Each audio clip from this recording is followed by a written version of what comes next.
Hey there, Nomads of Lore. I'm Sean. And I'm Jonathan. And together we are Mead and Mischief, your home away from no home. Today we are going to be doing a review for Book 9 of The Wheel of Time by Robert Jordan, Winter's Heart.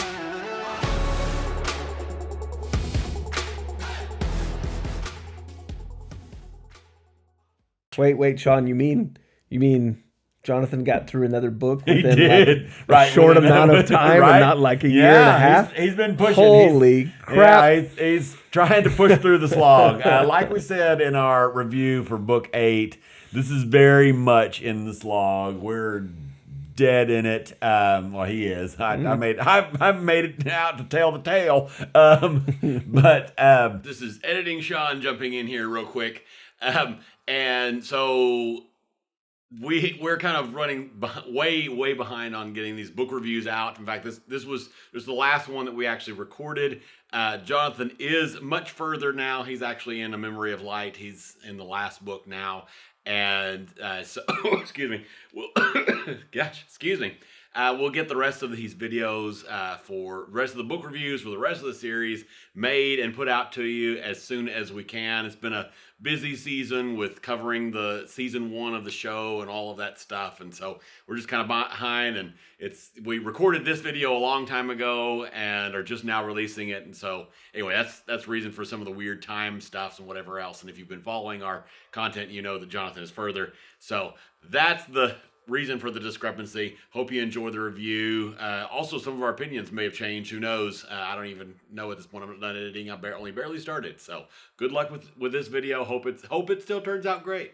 Yeah. So it's very much in the slog. We're gonna do very similar to the way we did our last review. We're not gonna give a full summary. We are gonna kind of talk about a few high points or important points or points of interest along the journey. We figure at this point, if you're watching this video, you probably have already read this book and you're just wanting to see somebody else's take on it or remember things from it. If you haven't, enjoy it spoiler together. alert. Yeah, absolutely. Spoiler alert of this book and everything that's happened previous. before. Yep. Yeah, nothing in the future. I think we've done a good job with that. He's kind of started Crossroads of Twilight and trying to make it through. That's many people's least favorite book, but we'll talk about that more later. So here's some important things. So what's some things that you what are you saying? All right, so I'm going to talk about basically the White Tower has gone to pot. Even like there's last book. Yeah, pretty much. The Black Sisters that are there are even trying to get out. Yeah. Because they don't want to be there, which just shows you how crazy it is. So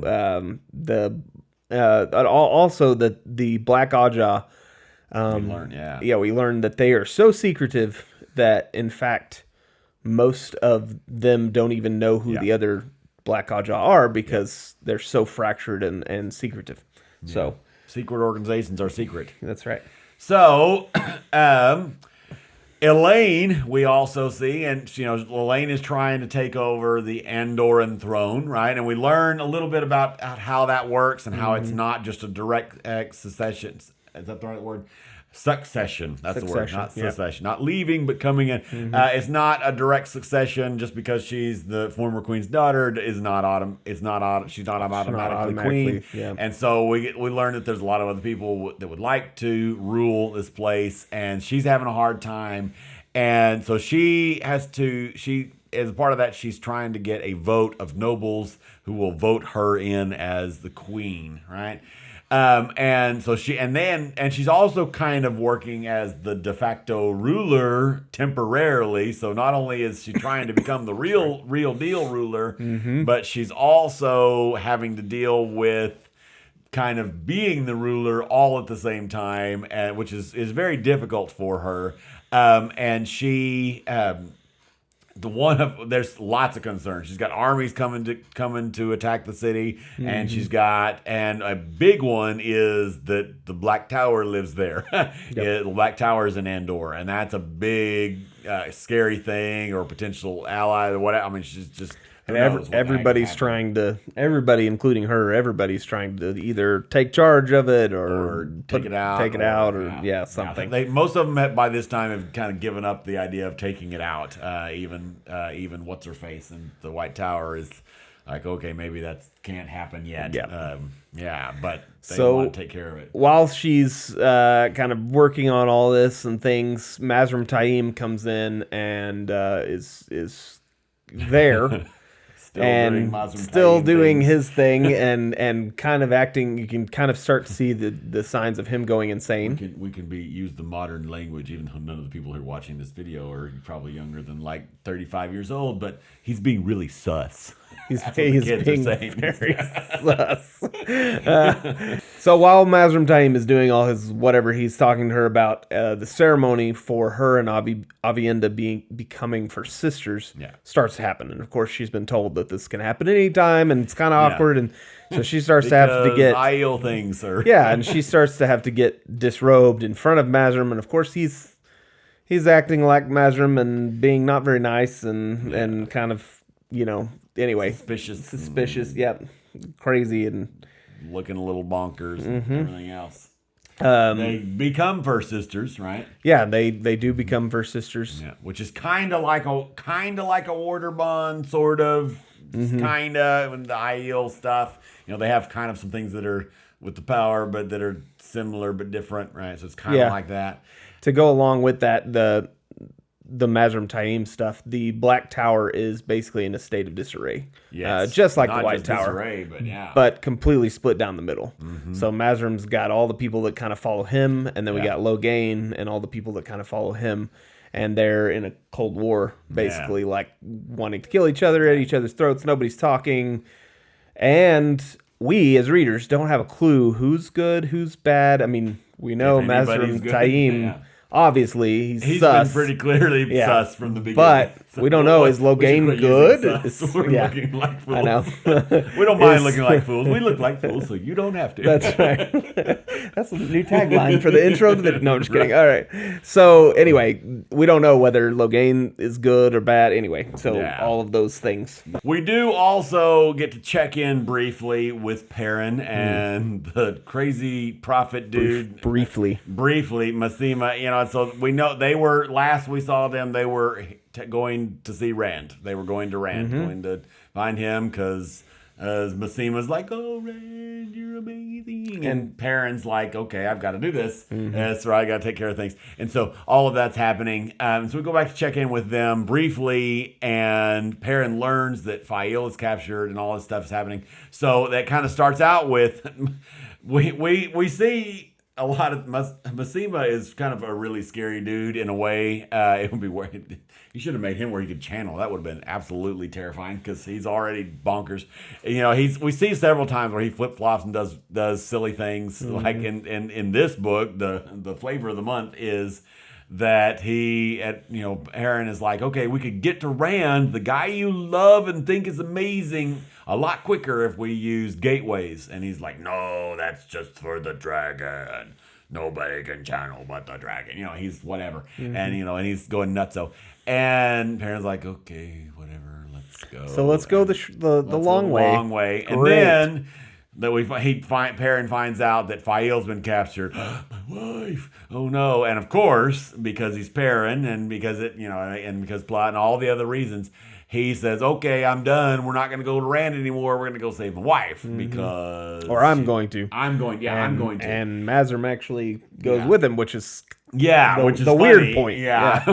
So Masema is like. Perrin's like, okay, we're gonna go and we're gonna use gateways to do it, and he's like, Masema, not Mazrim. Yeah. I was saying Mazrim. M words. Sorry, Masema. Yes. So he at that point he's like, oh, okay, let's go. In the last book he was like, no, I'm not gonna go with you. I don't trust you. And then Perrin's like, let's go see Rand. Oh, okay, let's go. Okay, I'll go. No, I don't want to go through gateways. Oh, we're gonna go save my wife. Okay, I'll go now. Crazy man. So they go off to try to save Fael, and that's about it. So then we learn of Rand's imminent decision to try to fix Sidene, which is really cool. He kind of talks about that briefly in the previous book, right? Yeah, like but now he's like actually thinking he's going to do it, and he's got a plan. He wants to use Nynaeve and 2 Angreal There's a male Angreal and a female Angreal that Yep. each of them are going to use, and he's got that plan going. And so, meanwhile, over in Elaine World, back in Elaine World at the castle, she is a part of a fake assassination attempt. We don't know at the time it's fake, but somebody tries to assassinate her. Somebody saves her, and she puts this someone in charge of her personal bodyguard because she's like, "Oh, I gotta trust this guy because he saved me." Yeah. But it's we Elaine, find out so very it was a quickly. mistake. Yeah, we find out very quickly that was a mistake. That he is a dark friend, and he set himself up that way so that he could be trusted by her very quickly.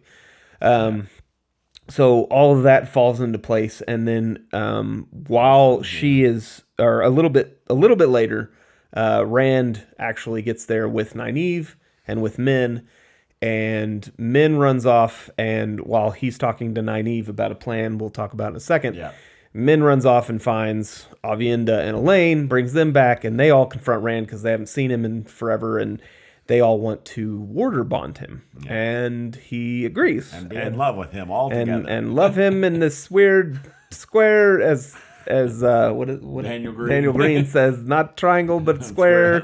Love square thing. Anyway, all three of them bond him, so they're connected to him physically, emotionally, or not physically, all the things. Yeah. And so interesting little thing there. Sure. Yeah, We'll for go sure. Interesting. Yeah. Yeah. So we also check in with Matt. Oh, For a little bit of time. Mm-hmm. So we spend a little bit of time with him. He is stuck in Ebu Dar because the queen or princess or whatever her title is, I don't remember. She's still basically holding him kind of sort of in house arrest because she loves him and she's abusing him, which is not good. And all of that. And so she's controlling him, and there's all that happens. And so at some point he's like, okay, I got to get out of here.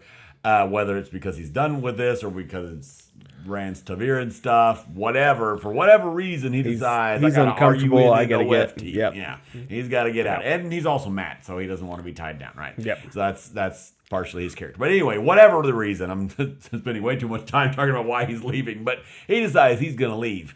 And so he gets away from Tylin, right? Tylin. And he gets away from her, and he decides, okay, I'm going to take this band of folk, my band of people, and we're going to leave, and we're going to escape with the circus. And because, of course, that's where people escape to, is the circus. Yeah. Going to go join the circus. And while doing that, he actually had come into contact earlier with the daughter of the Empress of the Shan-Shan. And he discovered a couple of important things happen there. And one is that he discovers that she is also called the daughter of the Nine Moons. And we already know Wait. Who's that? Yeah. Who's that? Yeah. We've been waiting on that name for a while. We have for a long, I don't even know how long, but a really long time. Third book, I think. Yeah, maybe. that sounds Something about right. somewhere around there. It was prophesied by the Fox people, I think. Fox or the Snake people. I don't know, whatever. Somebody, yeah. Whoever they are, he was prophesied that he's going to marry the daughter of the Nine Moons. And so he's been freaking out. He's probably kind of forgotten about it at this point, but then, oh no. And so he tells her 3 times, which is important later, that's my wife. That's my wife. That's my wife. Or whatever he says, whatever verbiage, but basically that. And so he does that. And so then he runs into her while he's trying to escape, and he's like, oh, crap, she's going to go tell Tylet or whoever else, and this is going to go terribly. Or, and she's also Shan-Chen, and they're scary, bad people or whatever. They're at war against everybody, And so grab her. And so they tie her up and take her. So he takes who he believes is his future wife, and he takes her hostage and shoves her in the cart. Yep. And they head on out to wherever they're going. So a little bit earlier, we found out that Rand's, we knew from earlier on, but Rand actually has a plan of... Laser focused. Yeah, laser focused. Yeah. And he's got a plan to cleanse the source.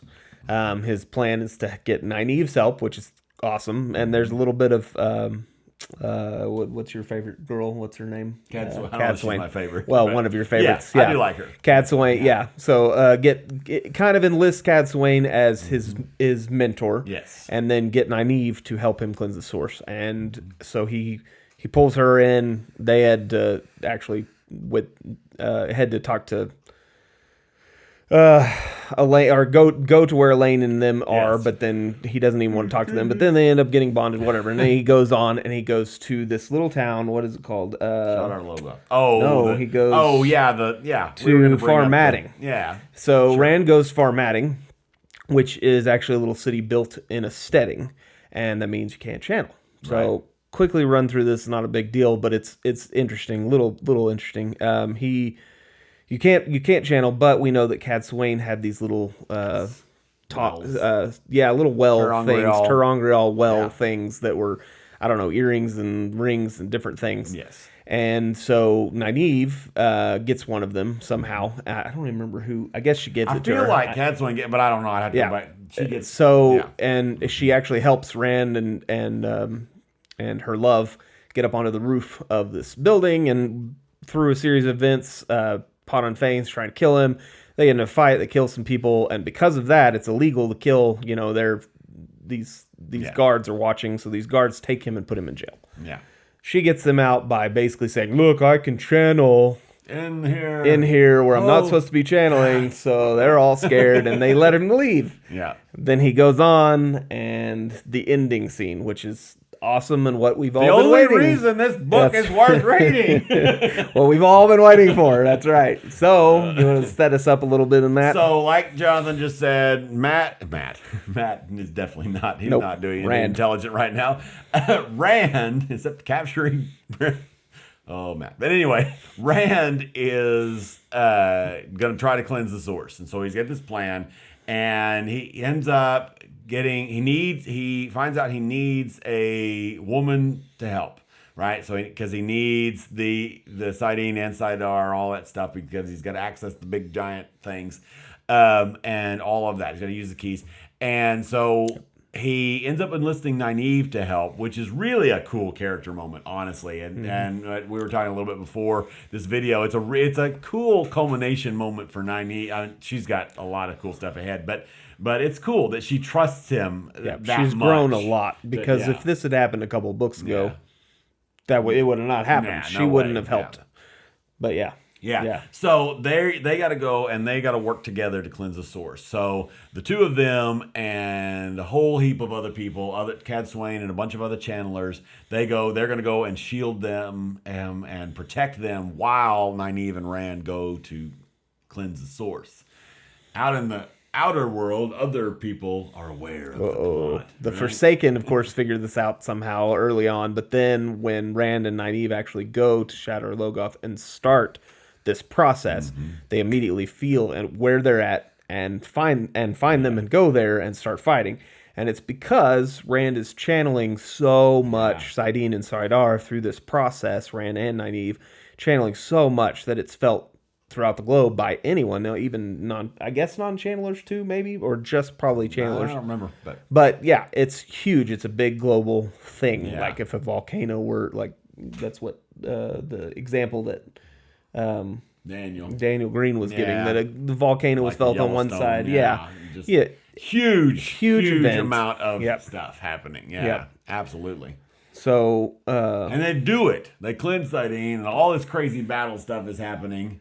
The Forsaken are there. All kinds of. It's crazy. Cat Swain has some really cool little things that she does, and all Forsaken are trying to stop it, and they don't stop it. He's successful, and which was shocker. Neither one of us expected the cleansing of Sidene to happen this early in the I thought this would happen, honestly, in 13, maybe. Like, I knew it was going to happen before the end battle, or very soon before. Like, it might have even been in the book with the last battle, but I did not expect it to happen this soon. Yeah. So really cool. As soon as they finish cleansing, they both kind of fall over because they're tired, zonked out, and then that's basically the ending. Of course, now we spend some time without this knowledge for the next book, which I'm not excited about. Yeah, so here comes the review portion. Yeah. Yeah, so this book was one of the most boring, awful books in the series for me personally, and I think he agrees. I'm sure he'll speak for himself. I am sure because we're making a video. But the ending was awesome. One of the coolest parts in the series so far, in my opinion. Yep. The ending was way cool. I enjoyed that a lot, and a lot of things with Nynaeve and Rand. I loved Nynaeve and Rand's relational stuff there at the end, and them trusting each other, and Rand knew Cadsuane is pretty powerful and whatever, and he's accepted her as his mentor or figure at this point.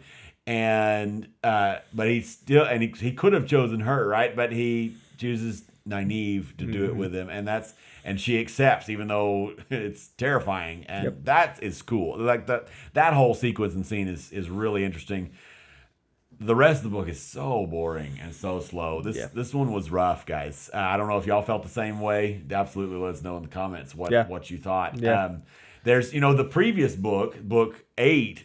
There's a lot of stuff, going back and thinking through the summary when we made last video. I said in our review of the last book, there's a lot of stuff that's set up, and at this point, having finished it, it's like, okay, well, this kind of makes sense. This was all right. It was fine. It was not at all my favorite by far, but this one, for the most part, was just, oh my gosh, drudgery. Do you have anything to add? I mean, this is terrible review, but this is how this point in the series feels. Yeah. There are some interesting points. I definitely like when you get things that are different outside of the norm. I like the humanized aspect that Robert Jordan puts Rand in for when he goes into the city channel. That he can't channel. And of course, we knew that Steadings can't channel, so put 2 and 2 together. This city is built in a Steading. Obviously, he's not going to be able to. But I liked that a little bit. There was some cool parts with Matt Cawthon and the people that were around him. The firework girl. And some other things. She's an interesting character. Yeah. She's not fleshed out as a character, but some interesting things happen. She's cool. But really, I mean, I agree with you. Once you hear that Rand's on the mission to cleanse, it's like, oh, are we really gonna do this? And he starts moving very fast forward towards this goal. And so, at that point, that kind of in the back, it starts to happen so quickly, for Wheel of Time. Yes. And so you're thinking, there's no way this is going to succeed. They're going to fail. Exactly. He's going to get captured. Exactly. He's going to get put in a box again. Something is going to happen here. Oh, I thought what was going to happen is he's going to do it. He's going to sit down and and then it's going to fail, and he's going to be like, oh crap, I didn't do something right. I don't have some knowledge that I need, or going to show up and something terrible is going to happen or whatever. Yeah. But I definitely enjoyed the early payoff of this. Now it intrigues me to know what's going to happen for the next 5 books. Okay, we've got some other things we got to build up to for this final battle, and some other stuff is going to happen. So there are some interesting parts, and definitely the ending is phenomenal. But I agree, for the most part, it's like this one was very hard as well for me to get through. Hopefully this next one won't be as bad, although I know a little bit about it going into it. Yeah, I said last time, kind of because I think at this point in watching reviews, if you're continuing on, it's probably useful. The next book, Crossroads of Twilight, book 10, is considered to be by many people to be the worst book in the series. I thought it was less boring overall than this book. A little bit more movement. I'm gonna have to go back and look at summaries and stuff to remember. I don't think it has a cool ending like this book, and so I don't remember any really big standout moments. But I thought it was more interesting overall. The thing that I'm excited about for this, I guess we can kind of put that into perspective. The thing that I'm excited about coming out of this book is the repercussions of it being cleansed. Yeah, I thought these repercussions don't see much in this next book. No, yeah, exactly. Which is part of the problem. Yeah. But I thought these repercussions were going to happen at the very end of the series, so we weren't going to see any dynamics from it. So this makes it extremely interesting for me going into the next few books that there's going to be men channelers and who can channel without going insane. Lots of them. And female channelers who may start to trust men channelers because they're not going insane anymore. And then the whole world, like all the different dynamics that are going to be built from this one little event. And there are some interesting things that go. Yeah. So super excited about that. Crossroads of Twilight. We don't do much with it at all. which is I still maintain that and this is the hint that I gave at the end of the last video is I really think people dislike Crossroads of Twilight, not necessarily because it's as bad as they think. This is my opinion and guess. I don't know. But it's not really because it's that bad. I mean, it's definitely slog worthy bad. But I really think it's because we don't deal with the cleansing of Sidene at all. Like at all. And so that's a warning going in. So if you read this one and you haven't read the next one yet, know that going in. And you might enjoy it more. I don't know. You might not. You might hate it. You might be with most people and think it's the worst book in the series. So who knows? We shall find out. You can catch our review later. That's right. When he pushes. I'm gonna rush through this one. I'm gonna try to finish as much as I can before the series comes out. So we'll see. The Amazon show. Yep. Thanks for watching. Thank you. Like, comment, subscribe, Absolutely. all the things, ring the bell. We appreciate you guys a lot. That's right. We will talk to you later. Bye. We'll talk at you. Talk at you later.